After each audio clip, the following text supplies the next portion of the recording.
Plenty of stuff we can talk about, but first and foremost, I want to say congratulations. ROH six-man tag team champion, Kaun, with me Appreciate right it. now. Yep. Uh, Final Battle, obviously so much has changed in the past year. Last year, there was some uncertainty. We didn't even know Tony was going to buy the company. It was just more of the talk of like the rebranding, the reimagining, and now coming in, it seems like there's a plan in place for Ring of Honor. How's that transition period been for you? Because obviously you were there at the end of the hmm last era. You're there as a champion in the current era. How's it been going for you? Uh, it's been pretty interesting. Last year, of course, uncertainty, pretty emotional day too. But I went into Final Battle last year with a plan already. I knew AEW was going to be in Garland a couple of days later, and I was in contact with people in the company, so I had my plan in place. And then I had my opportunity with Andrade, a couple of dark matches, Adam Cole, Kazarian, and then for Tony to buy the company. So I got signed back in February, and then for them to buy the company like a month or so after that, like, oh, that's cool. Like, hopefully, all my friends get their jobs back. Like, or what does that mean? Like, what is the rebrand going to be? And then for 1 year later, from Final Battle to this Final Battle, I'm back. I win my championship back. I'm two-time now Ring of Honor six-man champion. He announced the deal with Honor Club. I'm excited to see what the future holds. We were talking about the embassy. We definitely have eyes on the trios championships in AEW, but if any six-man units want to step it up in Ring of Honor, then they can bring it. All right, I like it. Not satisfied with one title, Yeah. possibly winning another one.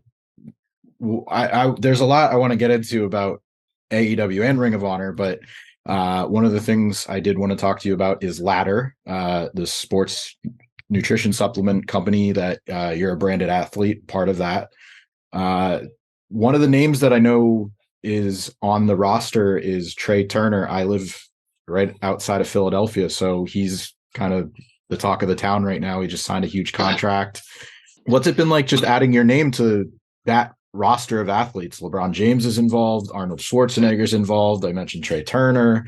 Mhm. What's that been like? Being able to elevate your own brand, being associated with names like that.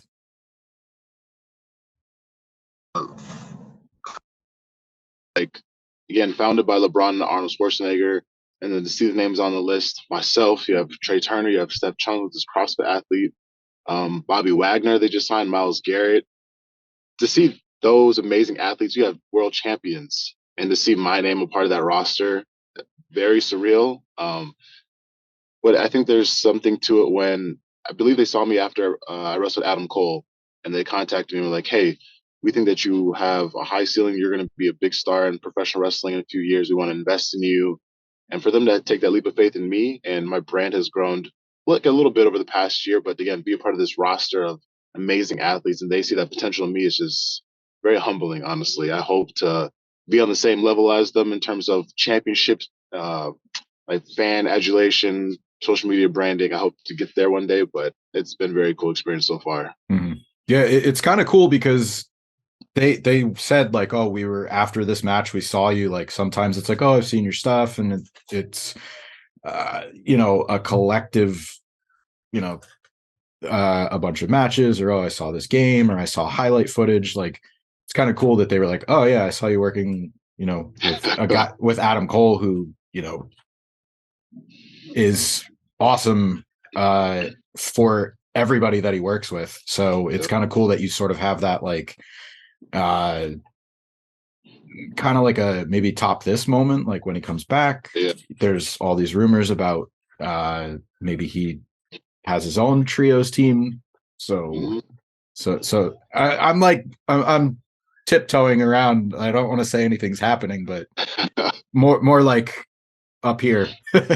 wishful Gotcha. wishful thinking, fantasy booking, but hey, maybe you get a chance to top that in the future. So I hope so. I mean, when I wrestled him on Dark, crazy experience when that aired finally. I was trending on Twitter, like, and not to like have a couple thousand tweets, but like thousands of tweets. And people were like, who is this guy, Kaun? I'm like, well, I've been here. I'm Ring of Honor six-man champion, and I got to show them what I can do. I was hitting this man as hard as possible. It wasn't just some dark match where you see someone get squashed in 2 minutes. No, I made him work his ass off to defeat me, and he barely got by. And I've talked about in other podcasts before. The six-man championships in Ring of Honor were held by the elite, were held by Adam Cole in the past. Like those people who are part of the foundation of AEW held these championships, and they have prestige. So if he comes back and he has his own team again, I want a round two. All right, all right. Yeah, it's kind of interesting how you're exposing yourself to a new audience, because I watched Ring of Honor, so I was like, oh yeah, like, right away I was like, you're going to be a great fit. You said you signed in February, but I don't think you showed up until a little bit after that, right? Because Yeah. so Uh, Myself and Toa flew out to DC and got like the first offer from Tony. Talked to us about the plan of what we wanted. But yeah, they kind of held us under wraps until Supercard of Honor with TB. yeah, it was right around that. But yeah, it's you're doing good things on AEW TV. You just had Final Battle. I wanted to stay on topic with ladder just quickly, because I noticed you've done some indies in addition to AEW and Final Battle. Obviously, you're traveling. Uh, how's that relationship? We talked about the brand recognition from like star appeal and these different athletes having that relationship, but how's the product actually helped you on the road? Because you're traveling, you're going to Texas, you're going wherever AEW is. I think you were with one of the last indies you did was MCW in Maryland. So how has that product helped you just improve your in-ring work, any kind of like workout stuff behind the scenes? Been very helpful. I was kind of reading up on some stuff, and one thing I've noticed with ladder, like the whey protein specifically, it helps me replenish, recover faster, and I rarely ever have muscle soreness. So that's even after matches. I train very intensely as well. Rarely ever feel fatigued. And one thing I noticed about the pre-workout that I really actually enjoyed is typically pre-workouts, you take them, you feel kind of like there's all these little hot spots over your face. You get kind of little chills there. But with ladders pre-workout, that doesn't really kick in at all. But you realize how focused you are when you are working out. Like you're completely in the zone. I've noticed that like I don't even pay attention to my phone. I'm just honed in on what I'm doing that day with terms of the lift. And it's just like extremely focused. I have a great workout. Take some hydration after, which is again replenishes the muscles, helps with the fatigue. And then I've been handing this, I get like little sample packets for everybody. So I've been handing those out to other professional wrestlers. I'm telling them about the brand, who people I get to work with. It's honestly helped tremendously. That's that's a lot, but the thing that I'm focusing on is I didn't pay attention to my phone, like especially with technology and everything being Mm-hmm. bombarding you all the time, like, and I'm sure like you said you're trending on Twitter, like, so you're constantly getting alerts, so it's like, hey, maybe this is the one time you want that. But Yeah. it sounds like it's not only doing a lot physically, but for Mm-hmm. your paying attention and you're focusing. I want to jump back to Ring of Honor right now. You mentioned you were the six-man tag team champions with them, so in two different eras of the company, uh different owners of the company, obviously, different team. Yep. So is there anything that you do want to stay the same as far as being a champion, or the kind of champion you want to be? Because uh the guys that you're working with obviously bring different skill sets to the Yep. matches, and different variables. But is there anything that either you want to sort of teach them now that you learned as being a Ring of Honor champion, or just something that you want to carry over from that previous reign? I told them once we won, there's two things that I really wanted to accomplish. One, I want to make history again. I feel like I made history with STP in the past. In my opinion, we held the championships over the pandemic, but we were the longest reigning champions ever. We were undefeated. So I was like, I want to make history again. I want to hold these titles with prestige and the respect that they deserve. I want to go undefeated. I want to defeat any six-man unit and again make a record title reign history. And second, again, holding these championships with respect and prestige, but making them relevant and making people respect these championships. I feel like Ring of Honor titles sometimes from certain people get like are secondary, and they're not. if you're a champion in a major promotion, you're a champion and you are in the history books, you're respected, and they chose you and you worked your ass off to get to this point to hold those championships and represent the company. So it's just walking around with that kind of let's see, I guess confidence. Like, no, we disband respect. We are champions. We're gonna make history, and that's it. And I know Toa and Brian don't have too much experience with 6 man tagging, so I do have that. So I try to give that experience more like how we can put these matches together, how we can be a dominant force, and make sure that we're kicking everyone's ass in these 6 mans. You certainly. I would never. I don't agree with that. Oh, the asterisks, like, oh, you held the title through the pandemic. Like, I don't agree with that either. Like, you're a champion. Like, not getting too inside baseball, but the promoter could have taken the titles from you and put them on somebody else. Like, same thing as any other company. Like, no, they thought you were a representative that could carry those titles no matter what the situation was. So your first reign was 295 days. I mean, are you looking at individual numbers like that? I mean, obviously, you want to beat anybody in front of you and go undefeated, but are you looking to eclipse that number specifically? Is there any like I am, yeah, stat head goals like that you want to go after like that? yeah, definitely. I want to beat that number. Go for a full year, honestly, and we got to hold these championships until someone defeats us, takes them off of us. 405, if I have this correct. The Mexa squad is the longest, but that's I don't know if that's TV recognized or if that's actual days, but Yeah, there and I don't think there's a I'll say number to to them keep in too. mind. They won the championships and they never defended them until they lost them to the team that I was a part of. So Mhm. That's a number to keep in mind. Just who knows? oh, all right. uh we talked about Shane Taylor.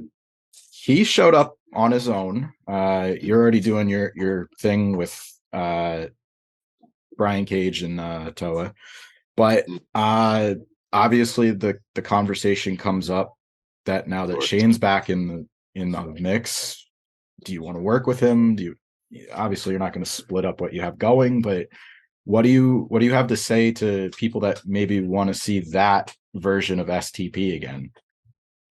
I feel like the cliche is never say never, right? Like you don't know what's gonna happen in the future. It's funny because people will ask me about that, and then, oh, who do you like to work with more? And I'm like, well, if you look at it this way, I'm the common denominator in both groups that have held championship gold. So there's something about me being this Cameroonian prince, this athlete that's going to be one of the best of all time, that they want to fight for me and my attention of who I should be working with.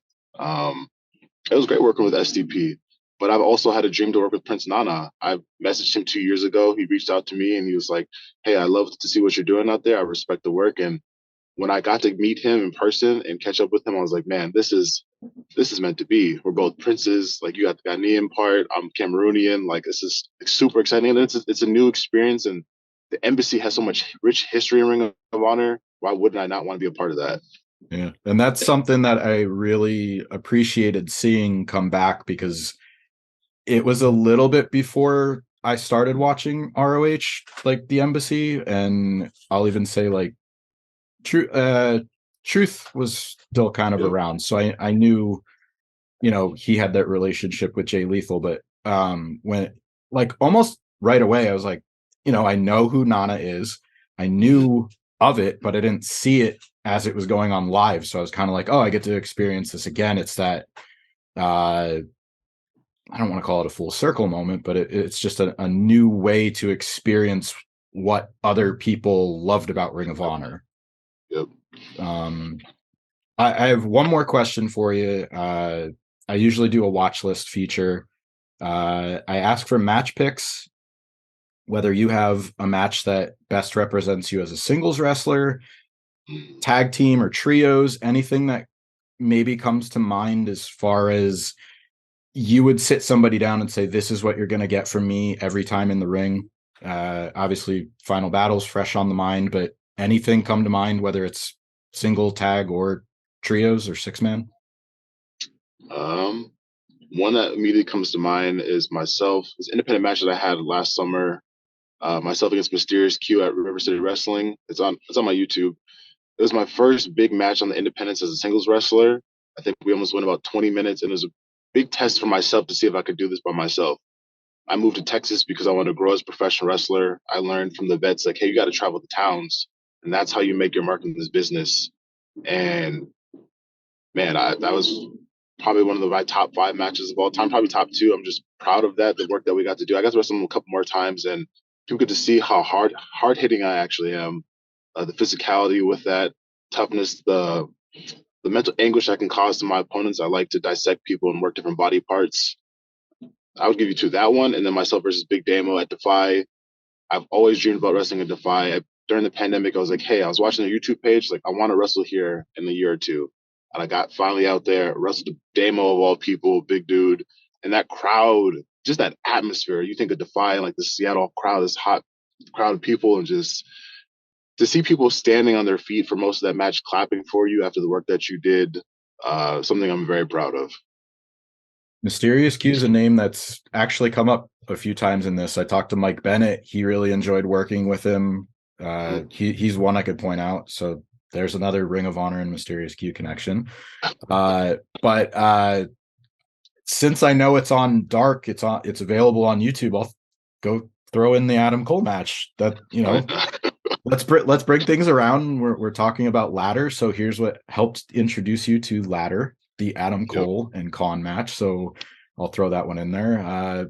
Thanks for your time today, man. I really appreciate it. Getting a chance Thank you. to not only talk about your in-ring career, but your aspirations for what you want to do with ladder and that relationship. So thanks for that. And I guess in a few weeks, we'll find out what's going on with Ring of Honor. So I'll say stay tuned to Honor Club.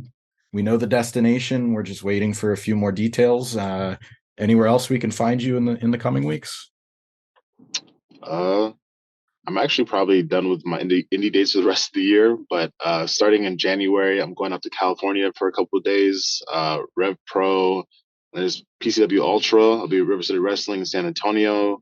I think there's a couple other small shows in Texas in January. Hopefully, I'll make it out to Seattle and Portland for the AEW shows, but I'm trying to be all over the country again, man. I'm trying to make my name, be in the top at least 200 of the PWI pro wrestlers. So I'm aiming high. You're playing the long game.